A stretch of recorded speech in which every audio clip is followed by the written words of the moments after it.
പരിശുദ്ധ പരമ ദിവ്യ കാരുണ്യത്തിന് എന്നേരവും ആരാധനയും സ്തുതിയും പുകഴ്ചയും ഉണ്ടായിരിക്കട്ടെ. പരിശുദ്ധ പരമ ദിവ്യ കാരുണ്യത്തിന് എന്നേരവും ആരാധനയും സ്തുതിയും പുകഴ്ചയും ഉണ്ടായിരിക്കട്ടെ.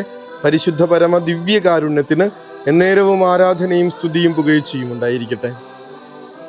ഈ തപസ്സുകാലത്ത് ക്രിസ്തുവിൻ്റെ രൂപാന്തരീകരണം നമുക്ക് മുൻപിൽ വചനത്തിലൂടെ തിരുസഭ വരച്ചു കാണിക്കുന്നുണ്ടെങ്കിൽ അതിനുള്ള കാരണം നമ്മൾക്ക് എത്തിച്ചേരേണ്ട ഇടത്തെക്കുറിച്ച് ഓർമ്മപ്പെടുത്താൻ വേണ്ടിയിട്ട് തന്നെയാണ്.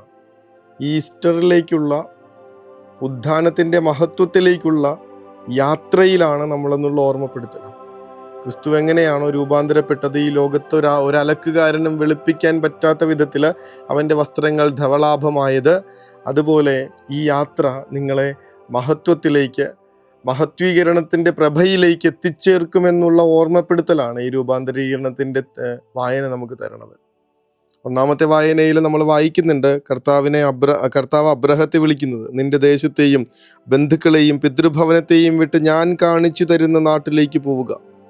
അങ്ങനെ തന്നെ ആശ്രയിച്ചു പോകുന്ന ഒരാളുടെ ജീവിതത്തെ ഒരനുഗ്രഹമാക്കി മാറ്റും എന്നാണ് കർത്താവ് പറയുന്നത്. ഒരു അനുഗ്രഹമാക്കി മാറ്റും. അത് തന്നെയാണ് സംഭവിക്കാൻ പോകുന്നത്. ഈ ഒരു നോമ്പുകാലം, ഈ തപസ്സുകാലത്തിൻ്റെ യാത്ര നമ്മളെ എത്തിക്കാൻ പോകുന്നത് ജീവിതം ഇത്രയും നാള് കഠിനമായ ഭാരങ്ങൾ മറ്റുള്ളവർക്ക് കൊടുത്ത ഒരാളെന്നുള്ള രീതിയിലല്ല, നേരെ മറിച്ച് അതിനും അപ്പുറത്ത് അനുഗ്രഹമായിട്ട്, ഞാൻ ആരെയൊക്കെ ഭാരപ്പെടുത്തിയോ അവർക്കൊക്കെ അനുഗ്രഹമാക്കി എന്നെ മാറ്റാൻ പോകുന്ന, എൻ്റെ ജീവിതത്തെ മഹത്വീകരിക്കുന്ന ഒരു അവസാനത്തിലേക്കാണ് ഈ തപസ്സുകാലം നമ്മളെ എത്തിക്കുന്നതെന്ന് ഓർക്കാം. ദൈവമേ, തൻ്റെ കാരുണ്യത്തിൽ പ്രത്യാശ വയ്ക്കുന്നവരെ കർത്താവ് കടാക്ഷിക്കുന്നു എന്നാണ് പ്രതിവചന സങ്കീർത്തനം. ദൈവത്തിൻ്റെ ശക്തിയിൽ ആശ്രയിച്ചുകൊണ്ട് അവൻ്റെ സുവിശേഷത്തെ പ്രതിയുള്ള ക്ലേശങ്ങളിൽ നീയും പങ്കുവഹിക്കുക എന്ന് രണ്ടാമത്തെ വായനയിൽ തിമോത്തിയോസിനോട് പൗലോസ് അപ്പോസ്തലൻ ഓർമ്മപ്പെടുത്തുന്നുണ്ട്. അപ്പോൾ നിനക്ക് ലഭിക്കാൻ പോകുന്നത് കർത്താവിൻ്റെ വലിയ മഹത്വത്തിലുള്ള പങ്കുചേരലാണെന്ന് ഓർമ്മപ്പെടുത്തണേ. കർത്താവ് തൻ്റെ ശിഷ്യന്മാരെയും കൂട്ടിക്കൊണ്ട് താബോർ മലയിലേക്ക് പോയി രൂപാന്തരപ്പെടുന്നതിൻ്റെ കാരണം ഇതാണ്. ഇത്ര വലിയ മഹത്വത്തിലേക്കാണ് ഇനി നിങ്ങൾ ഓരോരുത്തരും പങ്കുചേരേണ്ടതെന്ന് അവരെ ബോധ്യപ്പെടുത്തി കൊടുക്കാൻ വേണ്ടിയിട്ടാണ്. ഉയർപ്പിൻ്റെ, ഉദ്ധാനത്തിൻ്റെ മഹത്വത്തെ നേരത്തെ തന്നെ ഒരു മുന്നാസ്വാദനം എന്ന നിലയ്ക്ക് ഈ 3 പേർക്കും കർത്താവ് വെളിപ്പെടുത്തി കൊടുക്കും. ആ മഹത്വം കണ്ടിട്ട് പത്രോസ്ലീഹയെ വിളിച്ച് പറയണത്, നാം ഇവിടെ ആയിരിക്കുന്നത് നല്ലതാണ്, ഞാൻ നിങ്ങൾ 3 കൂടാരങ്ങളൊക്കെ ഉണ്ടാക്കും. അത്രയ്ക്ക് മഹത്വം നിറഞ്ഞ ഒരു ജീവിതത്തിലേക്ക് പ്രവേശിക്കാനായിട്ടുള്ള നടവഴിയിലാണ് നമ്മളെന്നുള്ളത് മറന്നു പോകരുത്. അതിനുള്ള പരിശ്രമവും അതിനുള്ള ആഗ്രഹമല്ല വേണ്ട, അതിനുള്ള ആഗ്രഹവും അതിനുള്ള പരിശ്രമങ്ങളും അതിനു വേണ്ടിയിട്ടുള്ള പദ്ധതികളുമൊക്കെയല്ലേ ഈ ദിവസങ്ങളിൽ വേണ്ടേ. നിസ്സാരമാക്കി കളയരുത് ഈ നോമ്പുകാലത്തെ. കാരണം കർത്താവിൻ്റെ മഹത്വത്തിൽ അവനോടുകൂടെ ഒന്ന് ചേർന്ന് നിൽക്കാനായിട്ടുള്ള വലിയ ഭാഗ്യത്തിലേക്കാണ് നമ്മൾ വിളിക്കപ്പെട്ടിരിക്കുന്നത്. തമ്പുരാനെ, അതിന് ഞങ്ങളുടെ ഈ നോൻപ് കാല യാത്ര ഞങ്ങളെ സഹായിക്കട്ടെ എന്ന് പ്രാർത്ഥിക്കണം. വേറെ ഒന്നിലേക്കും ഡിസ്ട്രാക്റ്റഡ് ആവാതെ ഞങ്ങൾ അങ്ങയെ മാത്രം ലക്ഷ്യം വെച്ചുകൊണ്ട് ജീവിക്കട്ടെ എന്ന് പ്രാർത്ഥിക്കാം. പല ലക്ഷ്യങ്ങൾ ഇങ്ങനെ ഉപവാസത്തിന് പലരും പറഞ്ഞു കേട്ടിട്ടുണ്ട്. അത് പറഞ്ഞല്ലോ, നേരത്തെയും സൂചിപ്പിച്ചിട്ടുള്ളതാണ്. ചിലപ്പോൾ ചില കാര്യങ്ങൾ നടന്നു കിട്ടാൻ വേണ്ടി ഈ 40 ദിവസത്തെ നോൻപാചരണം ഏറ്റെടുക്കുന്നവരുണ്ട്. ചില നമ്മുടെ മക്കളൊക്കെ ഇങ്ങനെ ഡയറ്റിങ് എന്നുള്ള രീതിയിൽ ഈ നോൻപിനെ കണക്കാക്കുന്നവരുണ്ട്.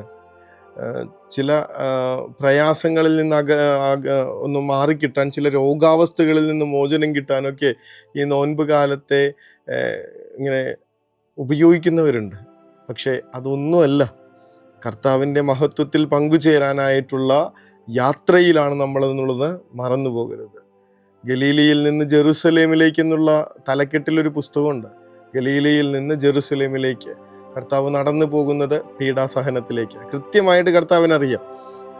അതുകൊണ്ട് തന്നെ ഇടയ്ക്കിടയ്ക്ക് സൂചിപ്പിക്കുന്നത്, അതിൻ്റെ പീഡാനുഭവത്തെക്കുറിച്ചുള്ള 1-ാം പ്രവചനം, 2-ാം പ്രവചനം, 3-ാം പ്രവചനമൊക്കെ നമ്മൾ വചനത്തിൽ കാണുന്നുണ്ട്. ഇത് വെറുതെ നിസ്സാരമായി സില്ലിയായിട്ട് കരുതേണ്ട ഒരു യാത്രയല്ല. ഇത് കർത്താവിനോടുകൂടെയുള്ള യാത്രയിലാണ്. ഇടയ്ക്ക് വെച്ചിട്ട് ഈ നോൻപ് കാലത്തിൻ്റെ ആദ്യ ദിവസങ്ങളിൽ തന്നെ, 2-ാമത്തെ ആഴ്ചയിൽ തന്നെ നമുക്ക് ഈ ഒരു സുവിശേഷ ഭാഗം വിചിന്തനത്തിനായി തന്നിരിക്കുന്നതിൻ്റെ കാരണം ഇതാണ്. ഈ യാത്ര സഹനങ്ങളുടെയും പീഡാനുഭവങ്ങളുടെയും ദുഃഖദുരിതങ്ങളുടെയും യാത്രയല്ല. നേരെ മറിച്ച് ഇതെല്ലാം നിങ്ങളെ എത്തിക്കാൻ പോകുന്നത് വലിയ മഹത്വത്തിലേക്കാണെന്നുള്ള ഓർമ്മപ്പെടുത്തലാണ്. അതുകൊണ്ട് നമ്മൾ ഏറ്റെടുത്തിരിക്കുന്ന ത്യാഗപ്രവർത്തികൾ, നമ്മൾ വേണ്ട എന്ന് വെച്ചിരിക്കുന്ന ചില സന്തോഷങ്ങൾ, ആഹാരമടക്കമുള്ള ചില കാര്യങ്ങളൊക്കെ നമ്മളെ സങ്കടപ്പെടുത്തണ്ട, ഭാരപ്പെടുത്തണ്ട. ഇത് എന്തൊരു ഭാരമാണിതെന്ന് ഓർക്കണ്ട, ഇത് വേണ്ടായിരുന്നുവെന്ന് ചിന്തിക്കണ്ട. കാരണം ഇതെല്ലാം നമ്മളെ എത്തിക്കാൻ പോകുന്നത് തീർച്ചയായിട്ടും മഹത്വത്തിലേക്ക്, അവൻ്റെ മഹത്വത്തിലേക്ക് ചേർന്ന് നിൽക്കാനായിട്ട് നമ്മൾ കൊടുക്കുന്ന വിലയാണ് ഇതെന്ന് ഓർത്താൽ മതി. എന്നിട്ട് ആ വിലയ്ക്ക് ചേർന്നതല്ല, അതിലും എത്രയോ ഇരട്ടിയായിട്ടാണ് കർത്താവ് നമുക്ക് പ്രതിഫലം തരുന്നത്, അവൻ്റെ മഹത്വത്തിൽ പങ്കുചേരാനായിട്ട്. തമ്പുരാനെ, ഉദ്ധാനത്തിൻ്റെ ശരിയായ മഹിമയിലേക്ക് പ്രവേശിക്കാൻ ഈ ദിനങ്ങളിൽ ഞങ്ങളെ സഹായിക്കട്ടെ എന്ന പ്രാർത്ഥനയോടുകൂടെ, അബ്രഹാം എങ്ങനെയാണോ സ്വന്തം നാടിനെയും ദേശത്തെയും ചാർച്ചക്കാരെയും വിട്ട് ദൈവഹിതമനുസരിച്ച് ഇങ്ങനെ പുറപ്പെട്ടത്, അതുപോലെ ഈ ഒരു ദിവസങ്ങളിൽ പുറപ്പെടാൻ ഞങ്ങളെ അനുഗ്രഹിക്കണേ എന്ന് പ്രാർത്ഥിക്കണം. രണ്ടാമത്തെ വായനയിൽ തിമോത്തിയോസിനോട് പൗലോസ് അപ്പോസ്തലൻ പറയണത് പോലെ അവൻ്റെ മഹത്വത്തെ ഉന്നം വെച്ചിട്ട് മുന്നോട്ട് ചരിക്കാനായിട്ടൊന്ന് ശ്രമിച്ചു കൊടുക്കണം. തമ്പുരാനെ, ഞങ്ങളെ അതിനെ ആശീർവദിക്കണമേ എന്ന് പ്രാർത്ഥിച്ചുകൊണ്ട് ഈ വഴികളൊക്കെയും അങ്ങയുടെ മഹത്വത്തിൽ എത്തിച്ചേരാനുള്ള വഴികളിലൊക്കെയും അങ്ങയുടെ കരുത്ത് ഞങ്ങളെ നയിക്കട്ടെ എന്ന പ്രാർത്ഥനയോടുകൂടെ അനുഗ്രഹത്തിനായി കാരുണ്യമേ അനന്ത സ്നേഹമേ, പരിശുദ്ധ പരമദിവ്യ കാരുണ്യമേ അനന്ത സ്നേഹമേ.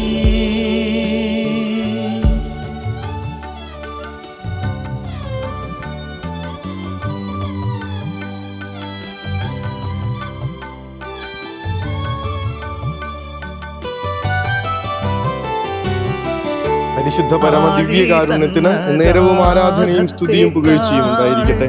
പരിശുദ്ധ പരമദിവ്യ കാരുണ്യത്തിന് നേരവും ആരാധനയും സ്തുതിയും പുകഴ്ചയും ഉണ്ടായിരിക്കട്ടെ. പരിശുദ്ധ പരമദിവ്യ കാരുണ്യത്തിന് നേരവും ആരാധനയും സ്തുതിയും പുകഴ്ചയും ഉണ്ടായിരിക്കട്ടെ. വചനം പറയുന്നുണ്ട്, അവർ അവൻ്റെ മഹത്വം ദർശിച്ചു. ഈ രാത്രിയിൽ കർത്താവെ, അങ്ങയുടെ മഹത്വം ദർശിക്കാനായിട്ടുള്ള കൃപ തരണമേ എന്ന വലിയ പ്രാർത്ഥനയോടുകൂടെ അവൻ്റെ മഹത്വത്തിലേക്കുള്ള യാത്രയിലാണെന്നുള്ള തിരിച്ചറിവും ബോധ്യവും തരണമേ എന്ന ആഗ്രഹത്തോടുകൂടി നമുക്ക് ഉറക്കത്തിലേക്ക് പോകാം.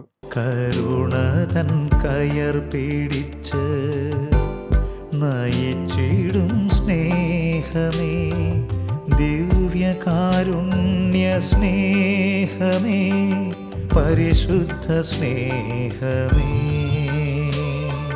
പരിശുദ്ധ പരമദിവ്യ കാരുണ്യമേ അനന്ത സ്നേഹമേ, പരിശുദ്ധ പരമദിവ്യ കാരുണ്യമേ അനന്ത സ്നേഹമേ.